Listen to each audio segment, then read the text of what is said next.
Greeting friends of the Global Landscape Forum community. Welcome to the GLF Africa edition 2022, which is about resilient and just future food system. And we all know that all these food systems have been largely affected and will be affected by climate change.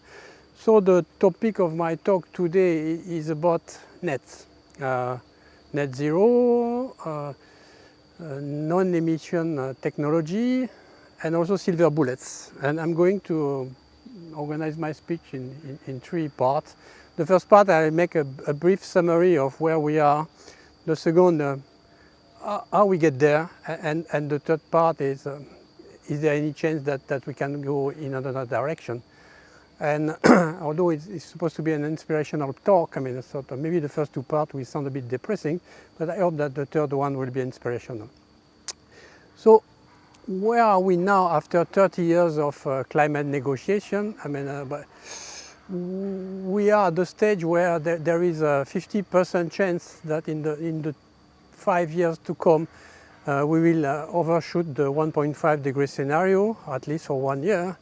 The concentration of CO2 and greenhouse gases in the atmosphere has increased regularly every year. COVID has just been a blip in the increase, and we are reaching we are emitting now about 40 billion gigaton of CO2 equivalent per year.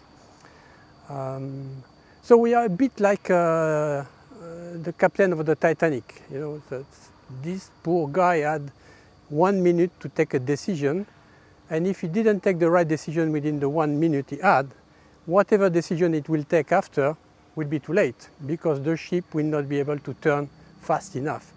And so in terms of climate change, we were about the Titanic situation in 2015. It's even worse now in 2022. I mean, so the question you can ask is, how do we get there? I mean, sort of. And in 1988, when James Hansen from the Jet Propulsion Laboratory testified in front of the Congress in the US and said that climate change is upon us. I mean, sort of, there is empirical evidence of global warming and that humans are responsible for it.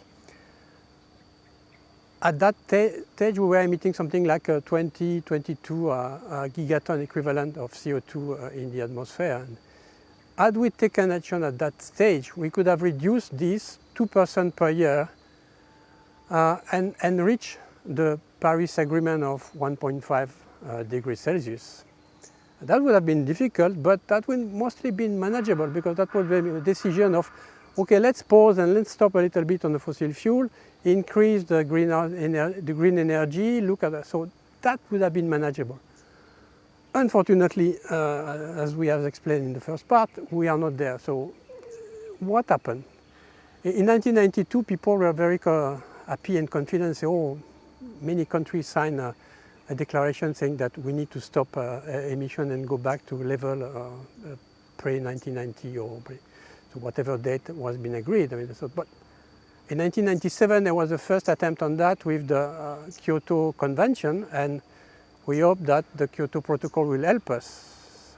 In the 2000, we realized that it was not possible, but then it was about at that time that you had an emergence of very sophisticated models. And these models, they will allow you to incorporate forests, to incorporate trees outside forests, to incorporate carbon capture and storage, to incorporate bioenergy and carbon capture and storage. All these what you can call no emission technologies, nets, will allow us to reach the other net, the net zero, which is that by a given date, 2030 or 2050 or 2060, we will reach a stage where our emission will be balanced by our capture. So there will be a net zero, so we will be carbon neutral in theory.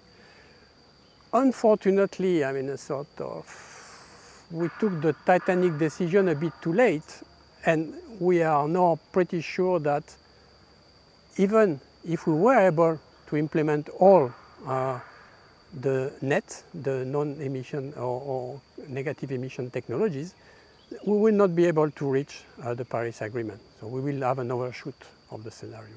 So we'll have to go beyond the 2 degrees and then bring it down if we hope to have a livable planet in 2100.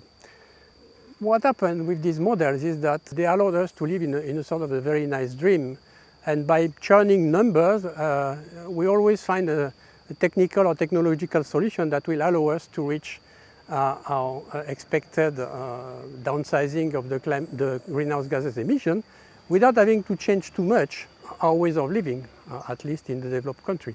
And so you have to be totally frank, but this climate model and the climate policy that were developed based on this climate model, they never really want to change business as usual. They've mainly been drafted to continue business as usual, to continue harvesting, exploiting fossil fuel, deforesting, fracking, you name it.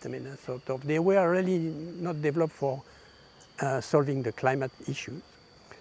And so we are left now with, to take another analogy, a bit like the Danaid's barrel. So the question is, are we going to cry for the next 50 years to hope that the barrel will fill, or can we do something else? And I think that, and it's the third part, I think that there are still things that we can do. First, we have to be realistic. There will be an overshoot scenario. We will not fulfill the 1.5 degree agreement. This is not a trajectory. The current trajectory, if everything in the policy is implemented, is a 2.7 degree increase, not a 1.5. But we can still take a lot of things in our hands to make our lives in the year to come a bit less miserable. And there are many things that we can do, and this is all the idea of social tipping point. If a number large enough of people want to do something to change, then society tips over. And that was the case for smoking, that was the case for women vote at one stage. That could be the case for the climate crisis. And empirical evidence shows that, in fact, you need about 25% of a population to agree on a topic, to agree on an issue, and to agree on a solution, so that this solution becomes something that becomes the norm, the new conventional wisdom.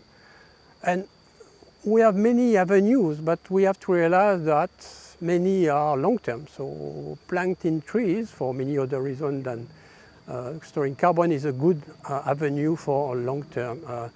The carbon capture and storage is certainly something that we need to explore, and that's something for the long term because it doesn't exist. But on the short term, we are subsidizing heavily, to the tune of something like $11 million a minute, the fossil fuel industry. This should stop. Then fossil fuel subsidies should be repurposed to help the poor people, to provide a just transition to the energy, so that it is not only a business of the 1% richest in the planet.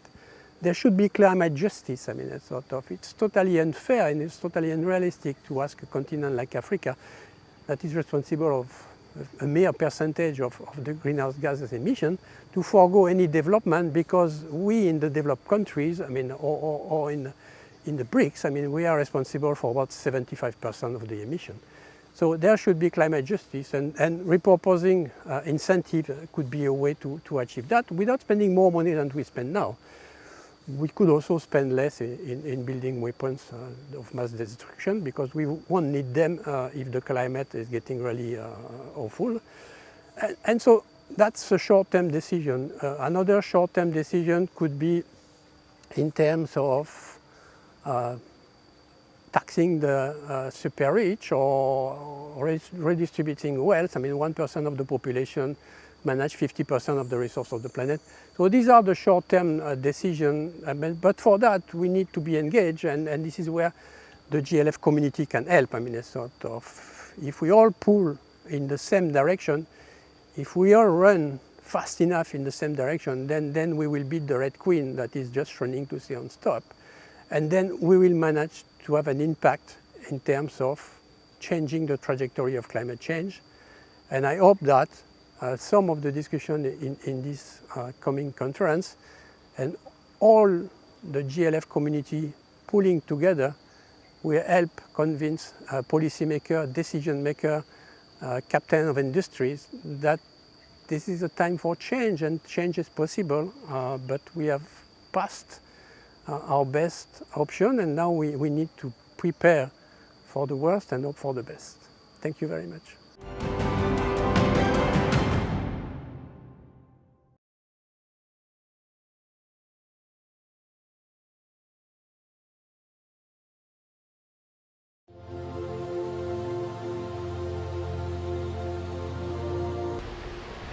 Let's say I started working with women, I started interacting with women since my childhood because I grew up with my mom and my grandmom and my junior sisters. I have the opportunity to experience the challenges and the work they were doing and the challenges they were facing as women. And I think that shaped my vision and the way I wanted what I wanted to do and how and with whom. So I started working with women, especially when I started my professional journey. I have been a civil servant working with the Ministry for Agriculture and Forestry. And I left, and even within that ministry, I was in charge of women issues. So I started very early at the beginning of my career. When I left the administration, the civil service, I joined the civil society organization. I just proceed. I got in touch with, I got the opportunity to be trained on gender and women in development, and I tried to implement women or gender issues on all what I was doing. So working with women for me is very important because the women are the mothers of the humanity. The women are those who are in charge of raising up the kids at the very household level. Women are also responsible for, if you are talking about agricultural food production, this is the key role women are playing in our continent, in Africa. They are in charge of food production from the household up to the community level, sometimes at national and even regional level. So it's very important to work with women because of the key role they are playing in the development of our families, our communities, and our nations.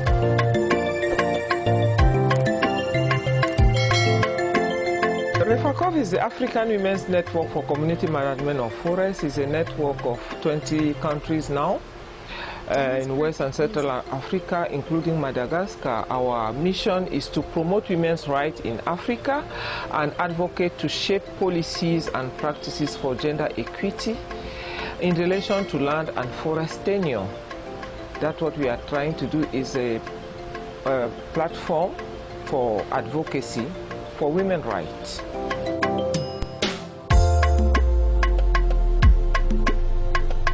The changes that I have observed actually is at least the increasing recognition of the women's roles. That is something which is very important at all levels, I can say, but especially in rural development arena. In forestry, I think it's also very important to note that there is more and more awareness on gender equality, involvement of women in forestry, because the forestry sector is still dominated by men, and more they recognize the role of women in that sector, and they are also making some steps now how to improve the involvement of women in that sector and in the rural development sector in general. So I think the awareness has been raised, but what is still to be done is also to allocate adequate resources to support that women's roles in the forestry sector and the rural development arena.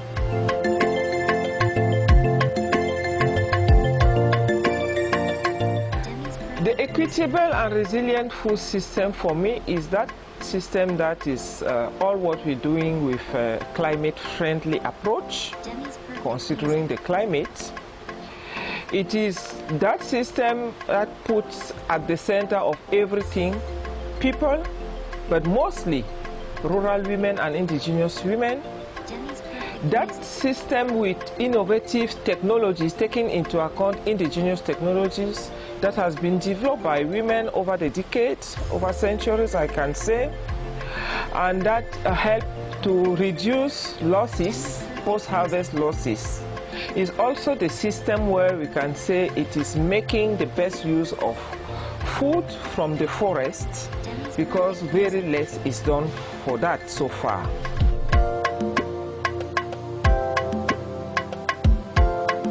This system is, we are in a patriarchal system, so we have to transform all these systemic inequalities that we observe along the way. We have to work on securing women's tenure rights, land tenure and forest tenure rights. We have to work on providing adequate resources and technology for the women to improve what they are doing. I think for me it's really challenging the systemic inequalities and putting women at the center where they have access to decision making and where they contribute, they are involved in all the processes from the inception up to the evaluation and monitoring through implementation